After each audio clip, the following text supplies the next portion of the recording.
I'm Maurice Powell. Welcome to A Little Light Music, Manx Radio's regular Thursday evening classical music hour.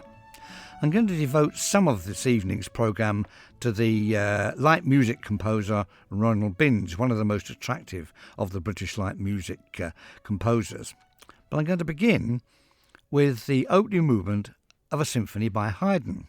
This is a little bit gritty, not the cheeriest of Haydn's first movements, but I'll explain why as we go on. This is the Symphony number 45 in F sharp minor. Now, Haydn wrote 104 symphonies, and you'd be forgiven if you had never heard some of them. I have recordings of them all, and I love them. I tend to get through them once a year. The best known, of course, are the last 12, the so-called London symphonies, because they were written either for London or in London when Haydn paid his two fantastic visits there, very profitable visits there in the 1790s. But for the rest, they're not so well known. The Paris symphonies, reasonably well known, go back further than that. And as I say, some of these symphonies are very little known. Now, in the 1770s, Haydn wrote a number of symphonies in minor keys. Now, this was a little bit unusual. Symphonies in minor keys are fairly rare. Mozart wrote 2 in G minor. Various other composers, not so well known these days, almost specialised in minor key, gritty little symphonies. But Haydn was the king of the minor key symphony, and this symphony in F sharp minor is extraordinary. I will draw your attention to numbers 44, 46, 49 and 52 if you like a little bit of grit with your Haydn. All wonderful, tough minor key symphonies. Now, the F sharp minor symphony is unusual because the key of F sharp minor was very little used in the 18th century. It presented great problems for wind instruments, for example, in the matter of tuning, and horns, of course, and up until that time couldn't play in the key of F sharp minor because without valves, of course, they were relying on a series of crooks to fix into the instrument, and nobody had invented an F sharp minor crook. Haydn, of course, came up with a solution. He suggested that the horn players use a G crook, in other words, a semitone higher, which would sound pretty dreadful, but then he had specially made a couple of little extensions just to add on to the pipe system of the natural horn to bring it down to F sharp. I don't know how well in tune it would have been. It might have been pretty ghastly, but Haydn wrote some very adventurous horn parts in this particular symphony. The only other piece of music in F sharp minor that's at all well known is the wonderful slow movement of Mozart's Piano Concerto in A major, written in the 1780s, and a wonderful movement it is too. So what's different about these little symphonies? Well, I've suggested they're gritty. They are gritty, they're hard driven. Particularly this one, it seems to be driving on and on and on without a break, and there's only a little bit of sunlight comes through quite near the end of the movement, where Haydn introduces a second, more gentle theme. Anyway, enough chat. This isn't really intended to be a lecture, but I'm very keen on Haydn symphonies, and if somebody bumps into me in the street and says, "Oh, I really like that symphony, number 45 in F sharp minor that you played the other week," I would be delighted. So, Haydn, Symphony number 45 in F sharp minor, the first movement, Allegro assai.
Well, a bit of a torrid ride that, a bit unrelenting, I would think is a good word for that. Exactly why Haydn should write a series of symphonies that have this kind of driven feeling is not totally understood. There was a famous play written about that time called Storm and Stress, which seems to have eventually had quite an influence on composers. And these symphonies are quite often bracketed together as Storm and Stress symphonies, which I think is as good a name as any. Anyway, we need to change the mood quite substantially. Now, I'm going to, as I say, feature some of the music of Ronald Binge, and I'll hopefully have time to play 2 or 3 pieces. First of all, a reminder what an attractive composer Ronald Binge is. I'm going to play a piece that he wrote in the mid-40s, which secured his popularity once and for all. It's very well known, but I make no apologies for playing it. It's absolutely gorgeous. The Elizabethan Serenade.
Elizabethan Serenade by Ronald Binge, and we shall be returning to his music later in the programme.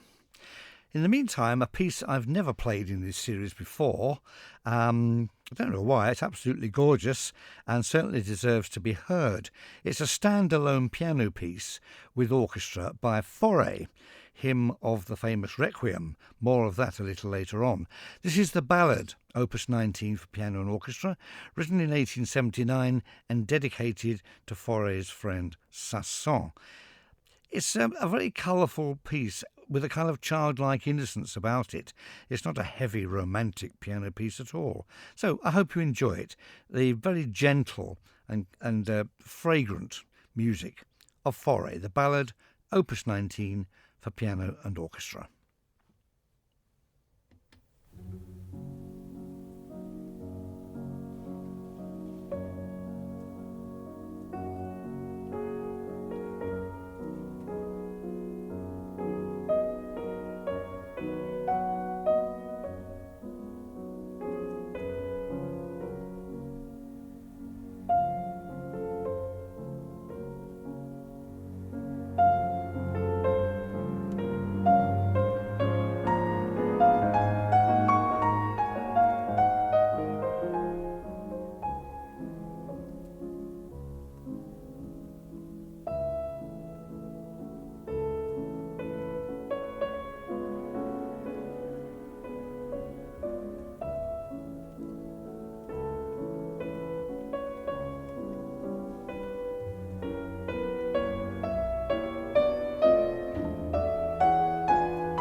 A lovely relaxing piece there by Fauré, the ballad Opus 19 for piano and orchestra. Now, before we go on to our next piece, something for the diary. The date, first of all, Sunday, 6th of April. The venue is the Royal Hall of the Villa Marina. The time is 3 p.m. This is the occasion of the Isle of Man Symphony, the Isle of Man Choral Society, together with the Isle of Man Symphony Orchestra, conducted by Mandy Griffin. It's the annual choral concert of the Isle of Man Choral Society. The programme includes Fauré's Requiem, an absolute must-hear, Poulenc's Gloria, not so well known, but a vibrant, entertaining piece, and substantial excerpts from Bizet's Carmen, a wonderful afternoon of French music. Tickets are available from the Villa Gaiety. Adults, £15, students, and anyone under 16, £3. So that's Sunday, 6th of April, Villa Marina, 3 p.m. A programme of sacred and dramatic music by French composers with the Isle of Man Choral Society, the Isle of Man Symphony Orchestra, conducted by Mandy Griffin. I hope to see as many of you there as possible. My role is fairly modest. I shall be playing somewhere in the horn section. Don't know where yet. I haven't actually managed to get to a rehearsal, but I shall be putting that right shortly. Let's return to the music of Ronald Binge. Now, in the 1930s, he was an accordion player, a very good one, really, a virtuoso, I think we should call him, with Mantovani's orchestra. And in fact, he developed the famous cascading strings that was a characteristic of the Mantovani sound. Ronald Binge retired really from composing in sort of the mid-60s and retired to the New Forest. And while he was there, he tinkered about with the idea of a symphony, which he called the Saturday Symphony. It's in 4 movements. It's a very attractive piece. Not really an attempt to write a very serious piece of music, but to try and bring together the symphonic form with some light music features. I'm going to play the slow movement, Lento Expressivo, Ronald Binge, Saturday Symphony.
So, a movement from a symphony by a British light music composer, and there aren't many symphonies by light music composers. Haydn Wood wrote one very early in his career, but it's lost, disappeared without trace. I think Robert Farnon wrote two, which I regret to say I've never heard. I'll try and look those out. So something a little bit unusual. Let us now move on to the musical Dvorak and something wonderful for chorus. This is the opening movement, Te Deum Laudamus, from the Te Deum. Written in 1892, it was Dvorak's last liturgical work, premiered in New York in October 1892 and commissioned from Mrs. Jeanette Thurber, who was Dvorak's American benefactor, for a concert celebrating the 400th anniversary of Columbus's discovery of America. It's written for soprano and baritone soloists, a very large orchestra and chorus, and lasts about 20 minutes, the whole piece. We're just going to hear the opening section now. It will be wonderful to hear this in the Villa Marina. I hope somebody is listening. And it has an exultant opening. The opening section of Dvorak's Te Deum.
The opening movement of Dvorak's brilliant Te Deum. I'm sorry for the cut-off there.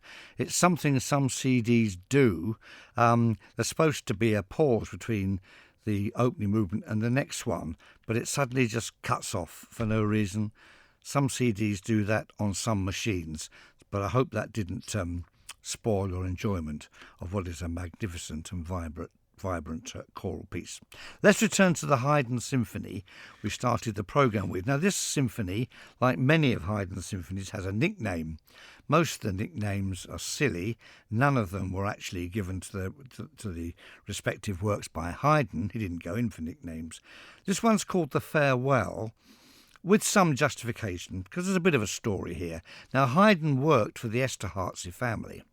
Their main seat was in Eisenstadt in Austria, but their summer residence was a huge palace at Esterházy in what is now Hungary. Every summer, the whole court would decamp to Esterházy, lock, stock and barrel, including the orchestra, but their families were not permitted to join them. Now, this was always an irksome time, but this particular summer, it was particularly irksome because the prince just stayed on and on and on, extending his summer stay by some weeks. And the musicians, in desperation, went to Haydn and said, look, we're missing our families. We haven't seen them for weeks, possibly even months. Can you please intercede? Haydn felt he couldn't just go to the prince and say, look here, it's about time we packed this up and went home. So he wrote in the last movement of this symphony a very broad hint, which seems to have worked. It starts off with a bit of a stormy movement like the opening movement, but then suddenly the music stops and a rather lovely adagio comes in. But one by one, the instruments stop playing. They apparently blew out their candles and left the stage until there was just two violins left. Well, the prince got the message. He said, well, as all the orchestra has already gone, we might as well go as well. Hence, the farewell.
A unique ending to a unique symphony, the finale of Symphony number 45 in F-sharp minor by Haydn, the so-called Farewell.